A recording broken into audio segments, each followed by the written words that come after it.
Oh, hi there. You ever wonder where Nemo and all his little fishy friends live? Probably not. But this is our AP Biology project, and we're going to tell you the big impact it has on our world today. So, the places they live in are known as coral reefs. Coral reefs are diverse underwater ecosystems held together by calcium carbonated structures secreted by corals. Whoa, pretty cool. Now I know what you're thinking right now. Why the heck should I care about some coral? It has a pretty freaking big impact, and here's why. Did you know that these coral reefs in our ocean are homes to a quarter of all marine species? It is estimated that coral reefs can support more species per unit of area than any other marine environment, including about 4,000 species of fish. Wow!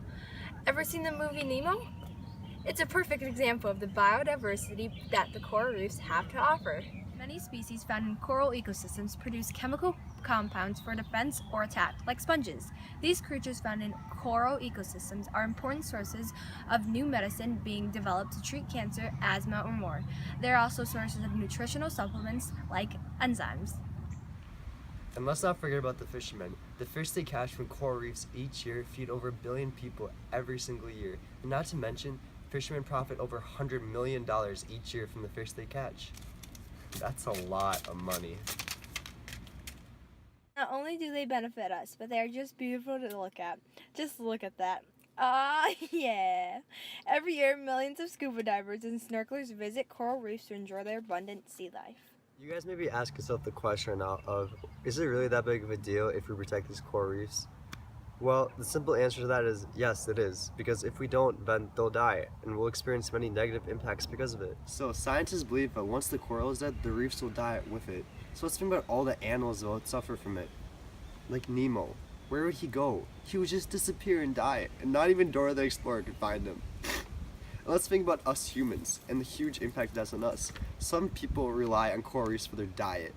And if they were to go away, they would starve, like children in Africa. If I had to put this on a scale of how big it is, it's between fidget spinners and this cute little cat. Let's not forget about the fishermen. The ocean fishing industry, which employs 28 million people, would collapse, just like my social life during finals week. And oh, new medication? One word: RIP.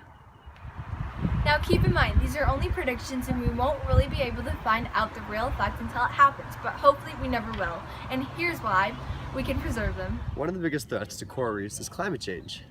Coral reefs cannot survive in high water temperatures, and when coral reefs become overheated, it causes stress in the relationship between the coral reefs and their symbiotic microalgae, which can lead to coral bleaching.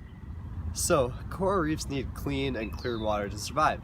So, when sewage and oil spills and other pollutions enter the water, it causes an overgrowth of algae in the coral reefs, which then smothers the reefs by cutting off their sunlight and their water quality. So, in other terms, think about it like this. You are tanning on the beach, and then all of a sudden clouds come, forever.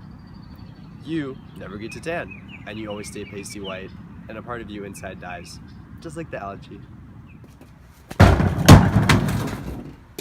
Pollution can also make coral reefs more susceptible to diseases and change the food web. So, as we've seen, there are already many harmful contributors to reefs dying, but there's a way that we can limit these contributors to make reefs survive longer. One major way we as individuals can help is by doing something as simple as conserving water. The less water you use, the less runoff and wastewater will pollute our oceans. For example, taking shorter showers will reduce the runoff water. We can also help by reducing pollution. There are many ways in which you can do this. Instead of driving to school every day, you could walk, bike, or you can also carpool. So, all three of these choices reduce fossil fuel emissions from cars, which in turn prevent the ocean from warming. As we've seen so far, coral reefs have a huge role in our world today. Not only do they provide homes for thousands of fish in our world, but they help with new medications and even help us develop new jobs and homes for people in our world today. So it would be devastating if we were to lose them. So let's all come together as one and save the coral reefs today. You've been here, but you've been missing for some time now. Yeah, yeah. different